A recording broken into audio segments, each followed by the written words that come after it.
Hi, everybody. This is the regular Friday night Wisdom Community Hangout.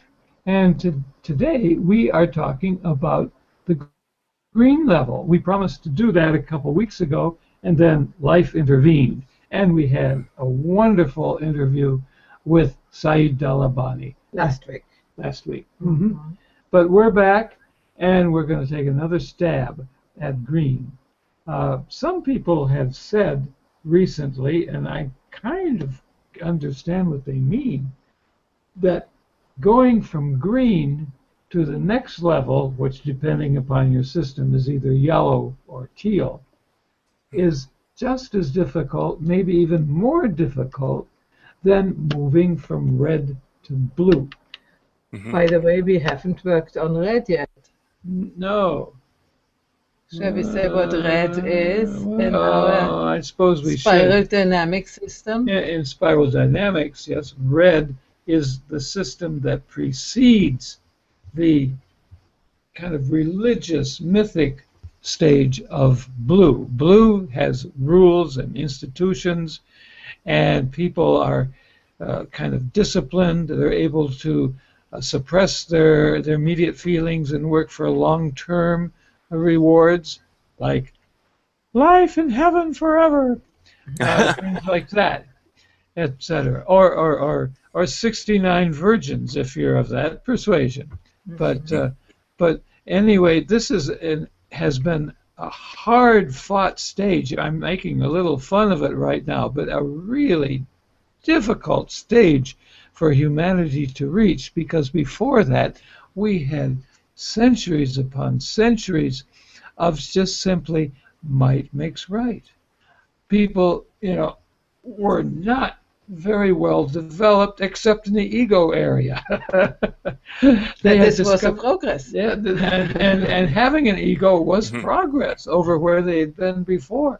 But they did not have any compunction about morality. They had some customs and traditions that they could follow.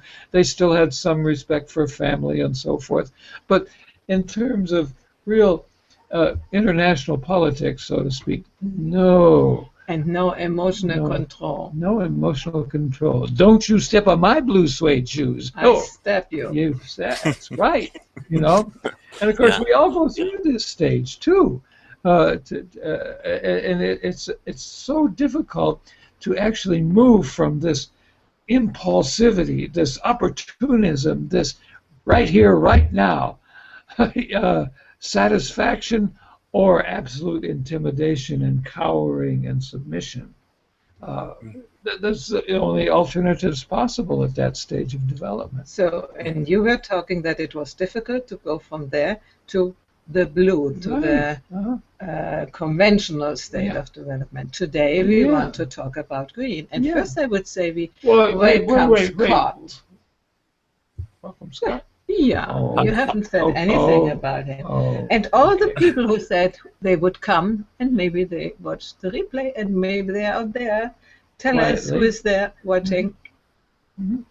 So we were to talk about green. And you are saying from green to the next stage is very difficult, like the one from red to blue. But let's first talk about green before we go further, okay?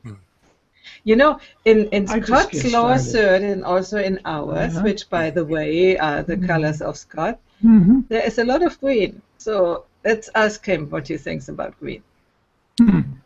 Right. So today we're talking about green, and in other Wisdom Factory broadcasts, we've discussed the colors frequently.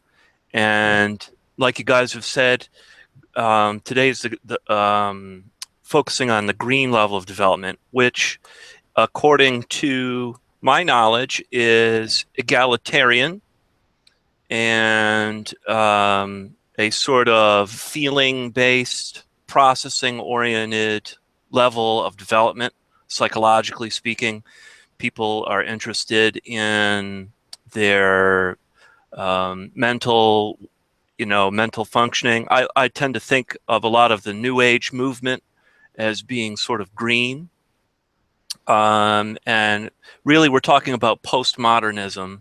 So in postmodernism, you're really reducing everything to a flat land. So that means that there can be no hierarchy or nobody is better than anybody else. You have your way, and that's right for you, and I have my way, and that's right for me. And neither. Don't tell me I shall do it unless you want me to do it. Don't tell me. Right. Which I think is the red underbelly of green, which is kind of like a slight egoic thing that's going on in there, whereas red meaning the egocentric part, where you really would like people to do it your way, but it comes out in a very subtle kind of backhanded, passive aggressive kind of way, socially speaking. And so that's a brief overview of what my knowledge is of it. We can get into more depth because it's just me and you guys today.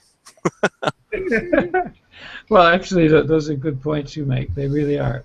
I'm wondering, why this level emerged anyway. What was the matter with Orange? We were doing good. We were making money. We were succeeding.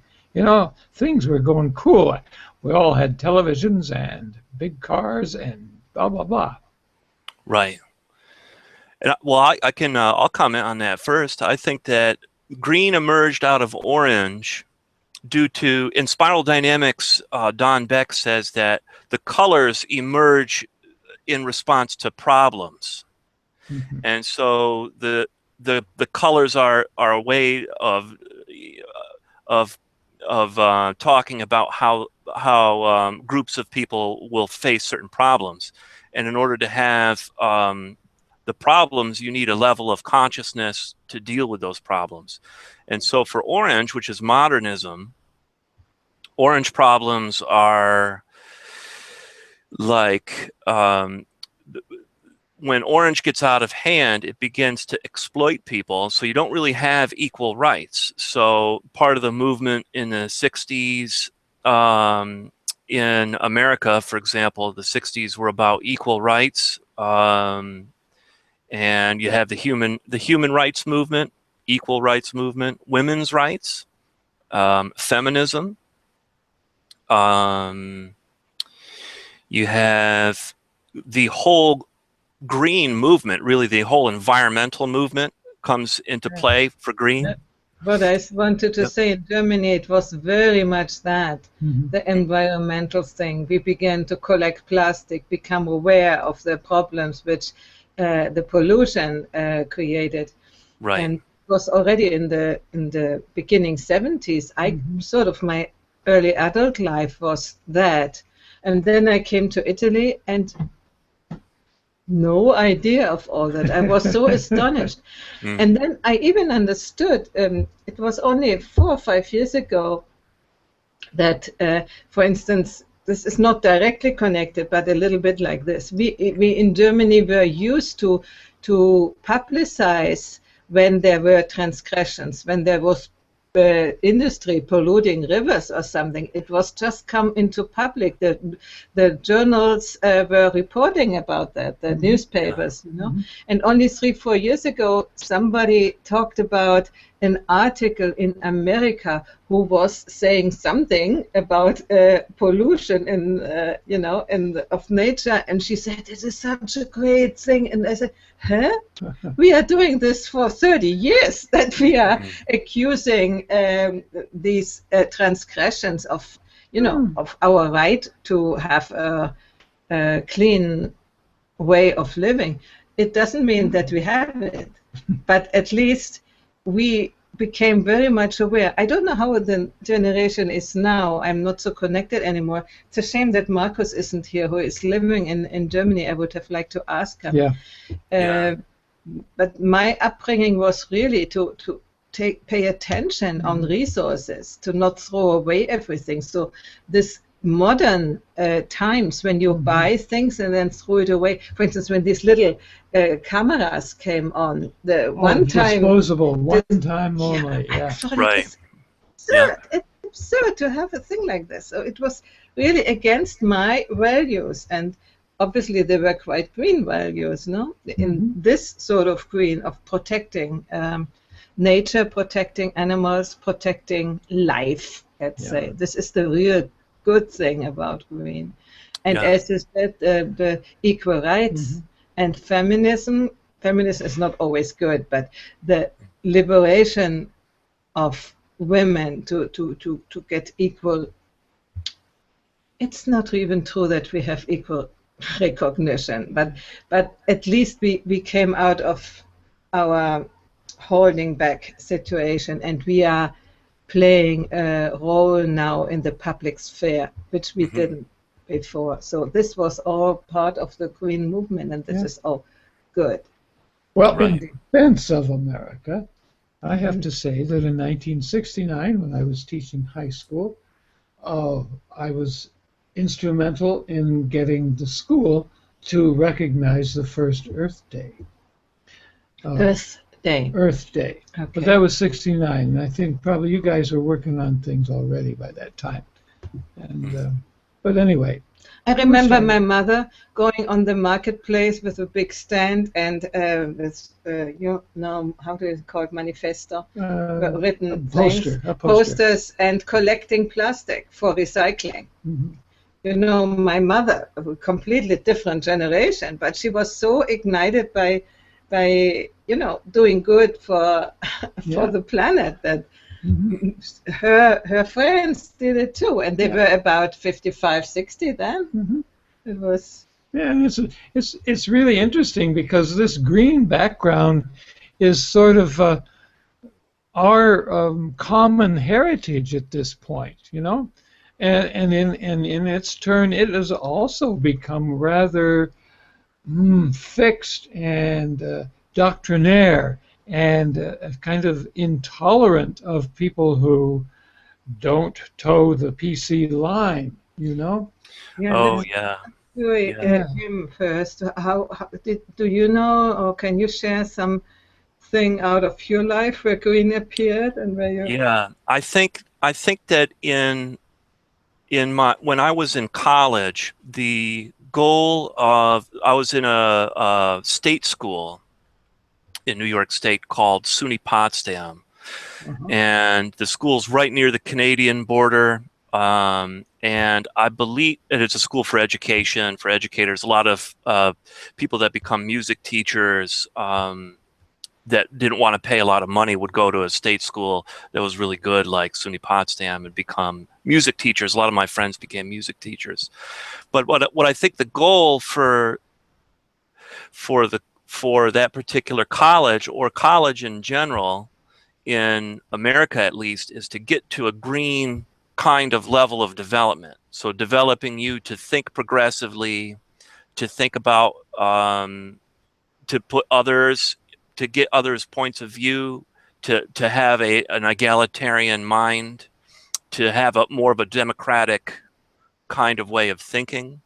That's more peaceful rather than it's all about myself. I think these were the goals of college. I learned that myself, and a lot of classes you would have people that were interested in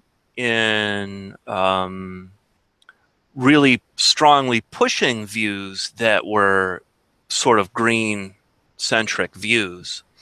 And then you also had people that really pushed orange level views. So there was, you know, a classroom could debate a lot in class. I remember classes would debate a lot between these particular kinds of ways of thinking, and some teachers would even have different, you know, different ways of looking at the same kind of thing.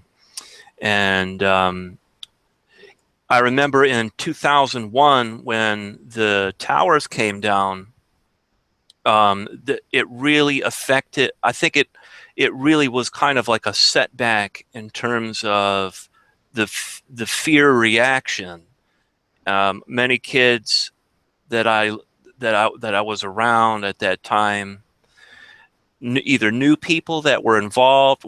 I remember one young man that I wasn't very close with him, but I remember that his father worked in the towers, and he was wondering, you couldn't call anybody then. And the reason I bring that up is I think it's an important cultural impact on the way that we look at green, because in terms of regulation, because now in America there's been a whole bunch of lawmaking, and you know, we have like a politically correct world, but we're kind of have a backlash. We kind of infight that, and profiling, racial profiling, and this whole thing that's going down still with the police in America. The police having like white male police officers, and then black young men, and then automatic racial tension still. And you scratch your head, because I scratch my head, because, you know, I think that we should be beyond a lot of this stuff. But it really, if it really kind of makes you think about human rights and what Martin Luther King stood for, and how revolutionary that way of thinking can be, where you're really looking at how to create a more peaceful environment in green, and you're doing that. Yeah. If I understand you right, you are saying that it's a sort of a setback, that the minorities are not yet integrated in a way they would be in green, which is multicultural, accepting minorities, not only accepting but including, and giving them the same rights and everything. Yeah. Is it that what you mean? Yeah, recently Obama had legalized the whole thing. He announced the legalization of gay marriage, which I think is a whole green, equality, postmodern way of looking at partnership, or marriage. Just using the word marriage raises some of the more fundamentalist ways of thinking, raises the hair in the back of their necks. But they just all the way back to the Civil War in America with the Confederate flag. This is a whole thing that just recently happened, where the Confederate flag, you could have, in America we have freedom of speech, so you should be able to display what you want to, but the whole concept of the Confederacy is about slavery, and people, especially down south, were having the Confederate flag on government buildings. So this whole movement recently to take down the Confederate flag on government buildings is a symbolic effort. It maybe isn't necessarily. It's like the PC movement to me. It's like changing the language, but not really dealing with the racism. Getting rid of the symbol, but without really dealing with the level of education still in America in the South. Yeah. We are talking about green. Isn't that only possible when enough people are developed into the green level of development to really stop racism? I think so. I think, you know, nobody's psychograph or their inner world is perfect. They have, you know, their center of gravity would be best to be at green, where you can culturally, you should be able to privately think how you want to and behave how you want to, but in the public sphere, there's starting to get more green values across the board, I think, in America at least. And is it also that the minorities themselves need to have this worldview, this awareness? Because I don't know much about America and all this stuff, you know, but I have sometimes the impression that minorities tend to want to be these minorities and fight against growing up and being included in many ways. So when they are not yet in green, they have not yet the understanding to be a part of the whole, let's say, in this way. Yeah. Yeah, I think that that's a good point, and it's also, I think, why it's developmental ideas really need to get out into the world more, because we only have our human lives to make a difference and an impact, and you can develop yourself, and anyone can develop themselves, and we have a lot of tools at our disposal now than we did 50 years ago, with the advent of the internet, having all the world's knowledge at our fingertips. um, the developmental ideas should become more mainstream, or it should be actually cool to think in developmental ways, or that evolution matters, and that once you reach 18, that doesn't mean you have to stop evolving. That there is potential to evolve your mind and your awareness through your own endeavors and your own effort, and that matters whether you're a minority or a controlling elite. uh, the things you've been pointing out, Scott, sort of underline the reality that society, and we're using American society here, I think, as an example, Yeah, exists in many layers even now, from red and maybe even below red, up through blue into orange into green, and pushing into the next levels also. So it's second really tier. no Yeah, wonder that people have such a difficult time talking to one another, because right. they're talking this way. They're not actually talking to one another. They're talking past each other, because they each of these layers has different values And different Right. language. and different language. Yeah. Mhm. Mhm. Yeah. Uh, Right. so it's really it's a daunting task, you know. It Uh, is, and that's why I think the media, especially the entertainment industry, because America, I feel, really exports a kind of entertainment to the world. Maybe not necessarily a academic or intellectual attainment to the world, but it has an influence on young people in a programmatic way, in a very direct way. Entertainment has a very strong impact what people are doing with their free time, and I think the that has to be taken into account. I also think that there's a lot of polarization where it causes, like, for example, like you're just saying, Mark, between uh, mythic values, which you mhm. could say kind of roughly speaking is Republican values, and then re- uh, democratic values, which you could say might push into green a little bit. But I think Saeed Dalabani was pointing out, maybe in that first talk that he did on your show,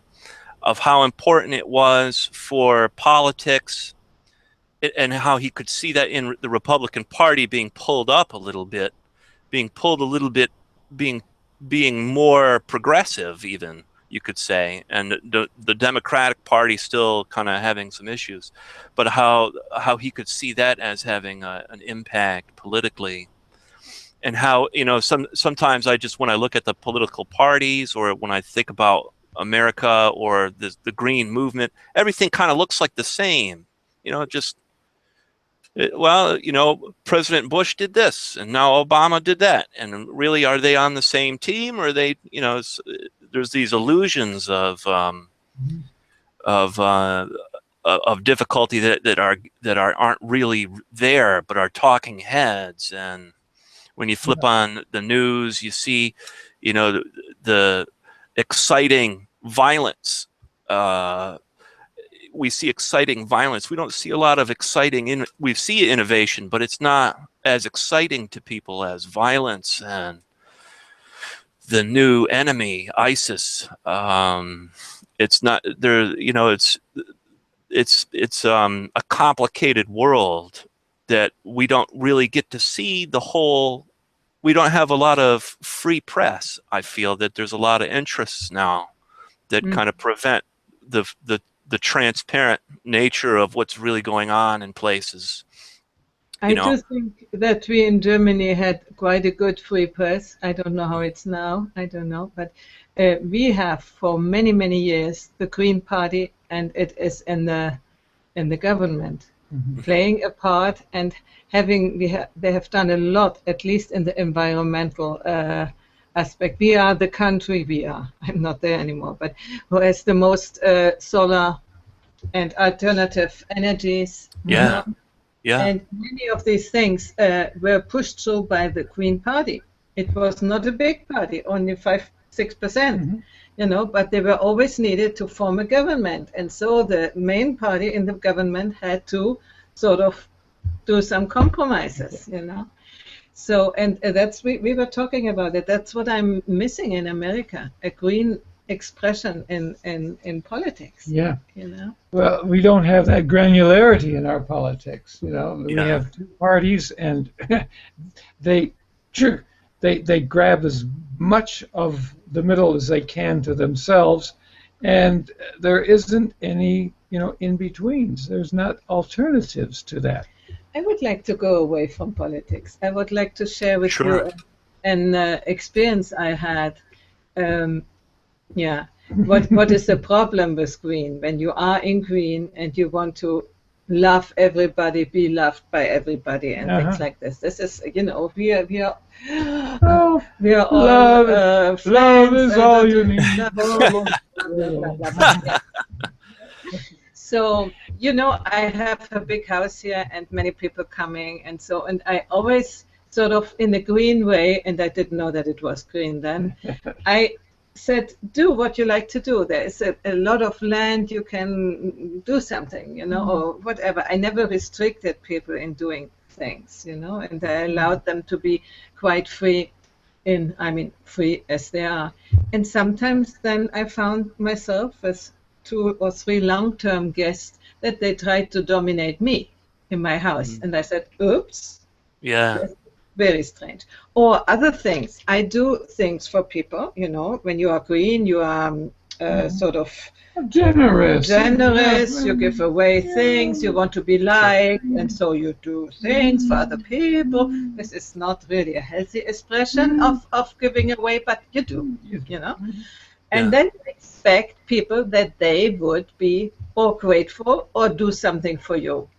And this, if you don't have, the other one is not in green too, but maybe in red, you better, I had to learn it in the hard way, by people stealing, by not being able anymore to keep the doors open because somebody would come in and get something, which was out of my, out of your green head. Out of my green head. Yes. But to understand that other people not necessarily share your ideas of generosity, of gratefulness, of whatever.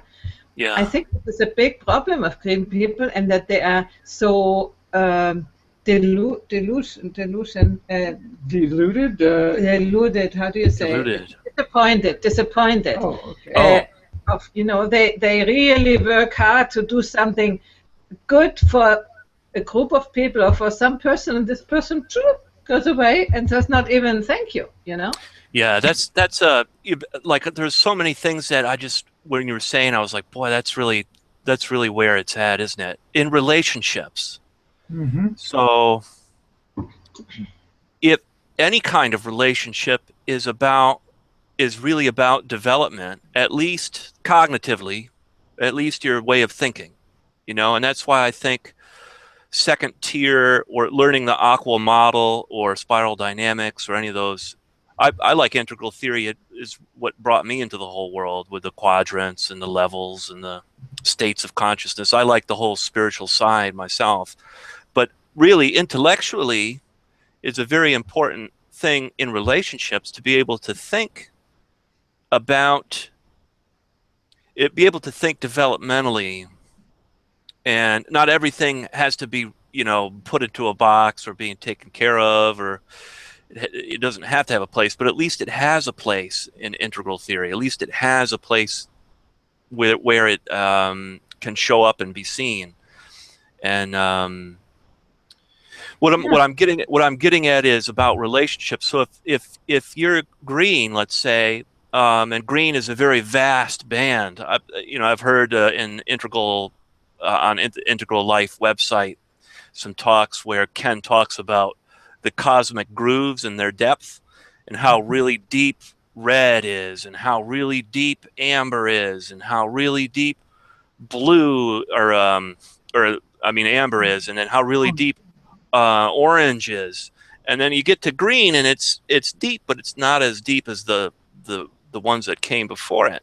Green is still pretty fresh and new in terms of human development, in terms of human ways of thinking. Green has only been around, what, 100 years, maybe maximum? Maximum, first people, right? maybe the late 1800s. And yes, perhaps, but in the popular conscience, only about 50, 60 years. Right, and then even integral theory itself is like this little, like second tier, is like this little cosmic groove that we're really cutting when we have these kinds of, we're really cutting that groove when we have these conversations. It's why they're so important to have, and get that the lingo out there, and create the draw to even to apply it to your own life. But yeah, it really is all about relationships, because if you're at green and you're speaking to somebody who's at red, there's going to be a very big gap between the green way of thinking and the red way of thinking. So the green is right? Yeah, this is it's very tricky, because many of the red people have learned to adopt green language, and so often you don't understand that the person is not in green level, but it's in red level, and you find it out later by the actions and so on. So really, really tricky. Red can be very opportunistic, and of course these people can be very bright too, and they read you. But we interrupted him. Yes. No, there's a lot in what you were saying there, Heidi, about an activist too, that I just immediately thought of an activist with carrying a sign and protesting something, I don't know what they would be like. Any kind of activism to me can have an aspect of, especially an environmental activist can have this, it must be like for them pushing that boulder up that hill, like that Greek story, Tartarus is pushing the boulder up the hill, or Sisyphus is it? Which I can't remember. Anyway, the boulder crushes him, is pushing this thing. Green is like really putting a boulder up, because there's so much pushback from earlier levels of development that green hasn't quite paved the way for, and of course it's going to be taken advantage of. And how many green people do you know who've been they're very sensitive, and it's very they've had like 5 marriages. Only 4. Yeah. Where it's because green is so sensitive to the issues. It's that development to the sensitivity to the issues that's really a lot of great energy that green brings to the table. Green is bringing that energy to it's hard to articulate all the nuances of it, but because I listen to a lot of people talking about the levels of development and their particular takes on green. And one of the things is having an allergy to green is some that's come up in the lingo, and the people have these ways of talking about green is that it's just endlessly agreeing with each other, and really not agreeing with each other, but agreeing with each other because you're supposed to agree. And that kind of levels the playing field. Oh, you mean you're going to set up a tent in my yard and not pay me for that? Or you're going to live for rent free, and because I allowed it a little bit. Now I have to deal with being triggered, and yeah. And then let's talk about it, but never really any action coming out of the talk. Endlessly talking, not enough. It is an inhibition, because as the green person, you often give away for free, let's say, one finger. And when the other person is not green on the same level, they take the whole hand, and push you away. But I wanted to come back to the relationship aspect. I think coming to intimate relationships, one of the big problems in intimate relationships is not because people don't love each other, but because they don't understand each other, because they are in different levels of development. So for me, it is very, very important, if somebody is looking out for a new partner, to really make sure before the hormones get into play, look out for the levels of development, how these people speak, what they are interested in, because otherwise it's already programmed, the disappointment. And I have only the third marriage now, but I was before in 3 long-term relationships, let's say 4, and I know why they didn't work, I was ahead, always ahead, at least one level. And then when the woman is ahead and the man behind, he tries to fight. He doesn't accommodate you or help you to develop. They try to get you down. So even though they love you, they don't see what your concerns are. No, they don't know. What do you want? What do you want? Oh, sure. Right. Do what you want, but make sure supper's ready. Yeah. Right. Not even that necessarily, but it's just a missing understanding, and the other way around too. But it's more often than not that today women are going out to develop themselves, and the green courses are full of women. Yep. Yeah. Self-development, personal improvement. And so many women will have this problem at home, that the men decide to stay where they are, and you can go, but leave me in peace. And then it creates this missing equality in the levels of development, and this can create problems. Or even another thing to add with that is if you are evolving, but you don't necessarily evolve at the same rate with your partner, which is something that's occurred in my past, whereas, all of a sudden, my girlfriend would say, Scott, I don't know you anymore. Which, I'm laughing about now, but maybe wasn't so funny at the time. It's really about that your consciousness is not the same. And we tend to treat other people, especially our lover, as a fixed, or it's common to treat the lover as a fixed object or as fixed subject of personality, of likes and dislikes and things. What do you mean you're not like that anymore? What do you mean you're, and it can, that whole kind of thing can really, ruin the relationship, or ruin's a strong word, but that's what, in my case, is that because change isn't happening, change doesn't occur in a mechanical way. It occurs in a very, sometimes asymmetrical way, that the part of my being is moved ahead of my other part of my being, and then that part of my being will catch up and there's something else. So treating your lover, treating your intimate partner as not a fixed person, like a fixed, this person's going to be the same way, and that it's hard for a person when you change. Even the flip side of it is that, well, okay, it's fine to not treat them that way, but it is like learning a new person, or coming into the relationship with a new open heart, or a new open mind and heart to the situation. I think is a key factor. But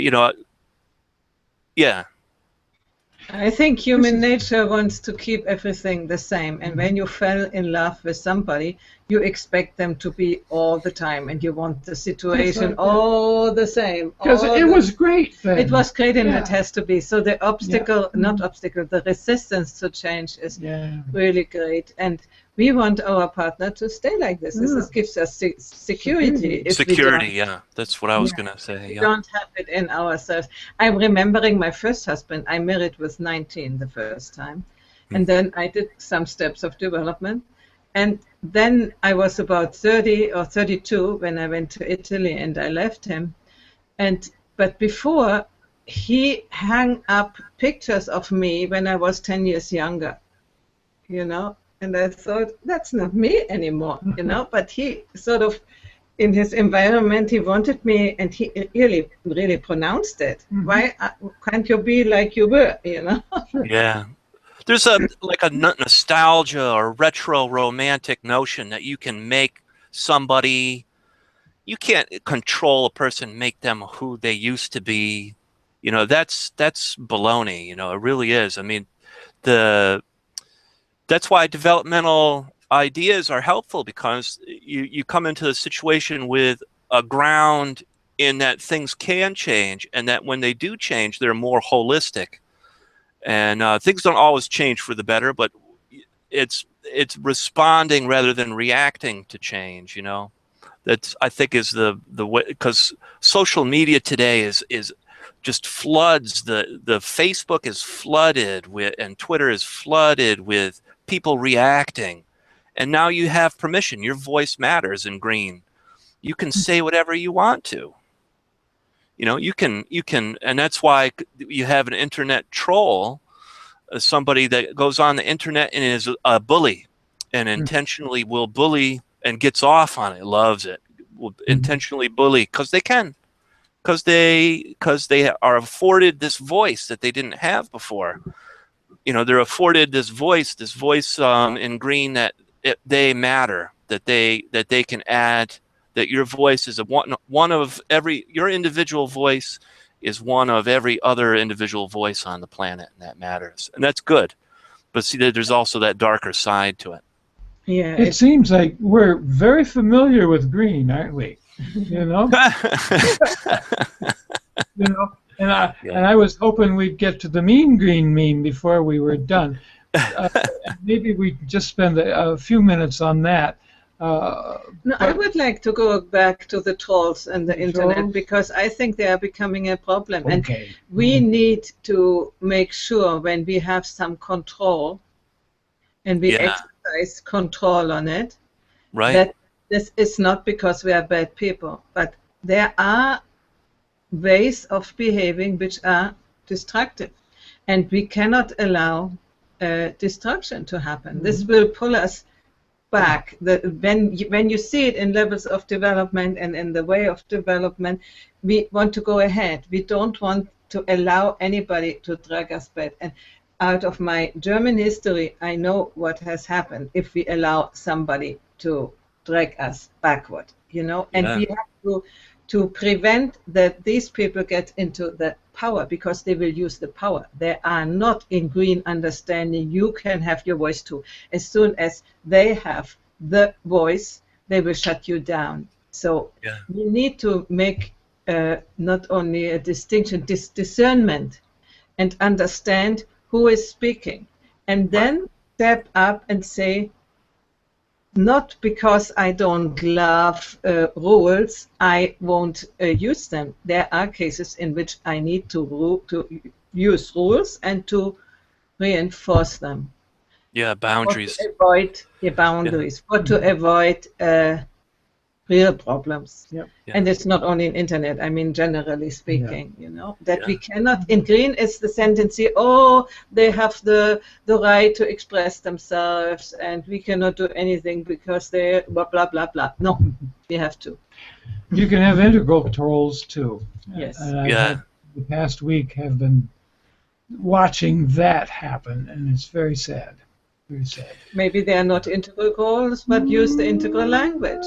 What is integral? Well, blah, blah, blah, blah. Intellectually, they're integral. There are other lines of development. And this brings us that we will also talk about lines in the future and not only on the levels of development. I think this becomes then real rich discussion because now we are sort of a little bit exploring these things. Yeah, lines. We've been kind of linear here. Boom, boom, boom, boom, boom, you know? Yeah. And now as we get to the top, to sort of where our own development is, then we've got to consider these granular aspects of who we are, what we need to do, what our shortcomings are, what our real abilities are, and somehow integrate all these things. What's that word integral about anyway? You know? Yeah. Yeah.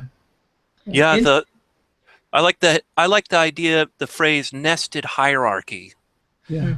And I just like the way it sounds, that there's, and I can almost see it in my mind, where you have to start out at a foundation and that is built upon, and each level embraces the level before it. Although it's really hard to see that they're embracing in first tier values, like an egocentric value is something, wow, we don't like the ego, we got to get rid of that ego.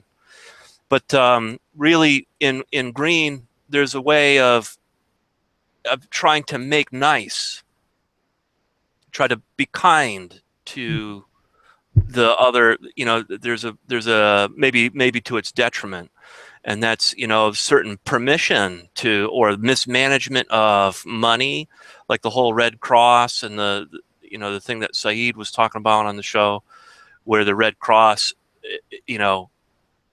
like it had the mismanagement of the money and all, it's very, without a really good way of looking at a system or oneself, it's very difficult to see how kindness or compassion, like you can have that idiot compassion where you're just letting something bad happen to you because you're not supposed to be judgmental.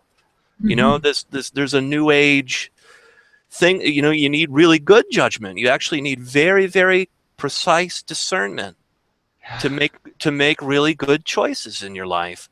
And that's my beef with green, is that there's the prevalence of, I'm creating my reality, walking around that my reality is simply a magical world that I'm creating.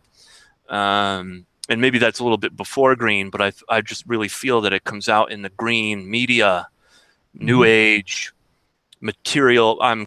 I'm creating my wealth with my happy thoughts. And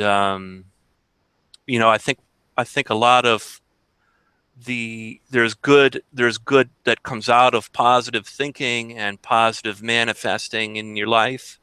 And we need to have positive thinking. We also need to have very wise judgment, very wise discernment, and be able to tell when someone is taking advantage of us, and that's that whole boundary thing that you were talking about, Heidi, where you need to have the ability to say no.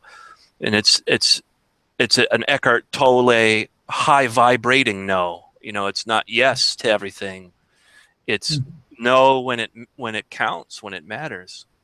Those are important for the green meme to really become healthy, to be able to say no, to be able to have to really have that wisdom. And I hope judgment comes back in a positive way, where it's, well, he just was making fun of me, or he just disagreed, and that's wrong to disagree. And I can't imagine a conversation where you agree with everything a person says and have that be honest. Not this one, fella. No, this one we all agree. Oh, it's great. Yeah. We should probably be winding things down at this point. This has really been a great talk. There's so much more I could say, because we didn't get to the mean green meme yet. and that's always fun, because we move out of green at some point because it produces situations that become intolerable in themselves, you know. Right. And that's the next thing. Okay, let's see what we will talk about next week. Well, maybe integral. Maybe integral. Integral. Yellow. Maybe if teal. somebody will come Oh, when we talk about integral. I don't know. You know, it really get people here as we talk about red. Strategies of red. Anyway, Make war, not love. exactly. It's A very loving ener- battle. Yeah. Mhm. Yeah. Well, Okay, we will be back though. we will be back. Thank you, Scott. We Yeah. Thanks, see guys. you Yeah. next week. Yeah. Bye-bye. Okay. Bye-bye. Here. And everybody else.